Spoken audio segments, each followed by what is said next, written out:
welcome back to my channel. It's me, Shagmek, and I'm here with one more episode. So let's go and learn. Come with me. Okay, so today we are going to learn algebraic expressions. What we are going to learn? Algebraic expressions. So before starting this topic, we should know exactly what algebraic expression is. So it means algebraic expression means an expression that may have. So there are three things you have to remember.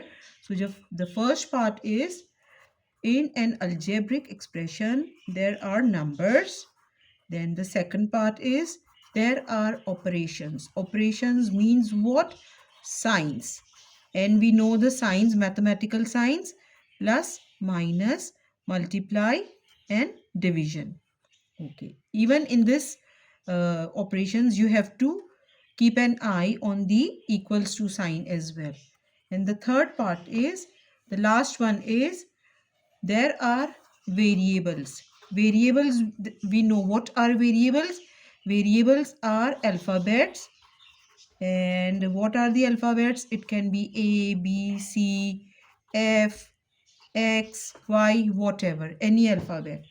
And in this thing there are one or more alphabets or variables. Alphabets or variables. So am I clear with this? Algebraic expressions, what is that? It is an expression that may have what? Numbers. Operations. Operations means signs like plus, minus, multiply, division. And we also have to keep a watch on the equals to sign. And variables, and there can be one or more variables. And variables means, we know variables means alphabets. And alphabets that has to be written in the smallest form, small form. So other than this, in the algebraic expressions there are two types of sums which we need to simplify. One is like terms, and the second part is unlike terms. So what comes in your mind if I say like terms? Like terms means expressions means sums. Consider the expressions as sums. Expressions with one alphabet or one variable. You can consider variable or alphabet. And similarly, in unlike terms, the sums will be, or the expressions will be, with more than one alphabet, more than one variable. Okay, so from now onwards we are going to use the word variable instead of using alphabet, because we are doing maths. So I'm going to teach you or give examples of few sums in both the cases, and I hope this is going to make your work easy or easier, hopefully. So now the first part comes. We are going to simplify some like terms. In like terms, as I've shared, what are the like terms? Sums or expressions with one variable. So let's take a start. My first sum is, if I'm having a plus a plus a plus a. So what will be the answer? What comes in your mind? So students, you have to remember one thing. The value of a variable is considered to be or equals to 1. So here we can see 4a. So let's assume this is 1, this is 1, this is 1 and this is 1. So how many ones are there? 4. So if I'm going to add all the ones, what will be I getting? It will be a 4. And my variable is a. So this is my answer, 4a. So now let's try one more sum. Here I'm going to write 5g plus 3g plus g. So this is also pretty simple. 5 plus 3, and here there is no number, that means I will be considering this as a 1. So 5 plus 3 makes an 8, and 8 plus 1 will become 9. And what variable is there? Yes, my variable here is G. So this is going to be my answer. Now I will be doing one more sum. 6m minus 2m plus 4m. So first I can solve it directly, but still I would like to make a group over here. So first I'm going to solve these two parts. So 6 minus 2, simple. 6 minus 2 equals to 4. What is my variable? M. Now I need to bring this plus sign and this 4m down. So what will be my answer? It is going to be 8m. Is it simple or not? So do not get confused when there are different signs or same signs or whatever. You just have to follow it step by step. So let's try one more sum.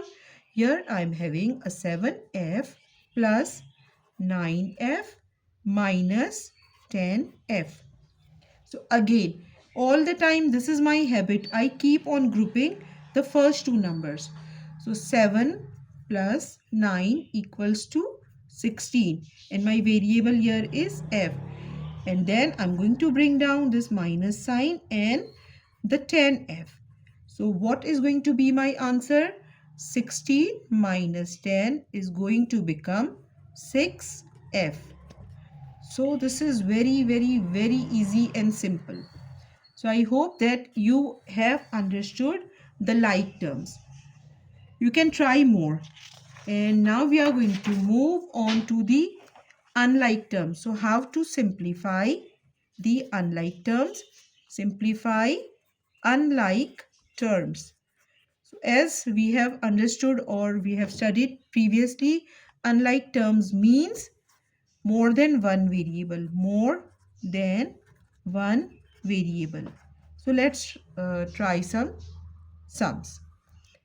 So my first question over here is G plus F plus G plus F.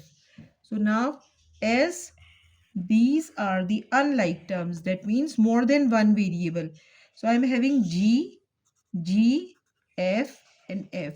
So I have to do, my step will be I have to make groups of the same variables.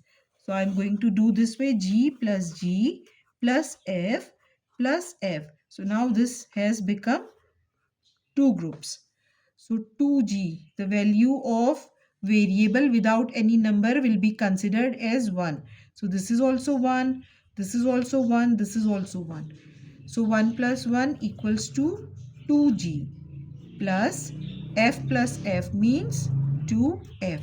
So this is going to be my answer. I guess this is simple. If as it's been written over here, that's there more than one variable. So if there are 3 types of variable, the same technique has to be followed. You have to make the groups. Now I'm going to try one more sum.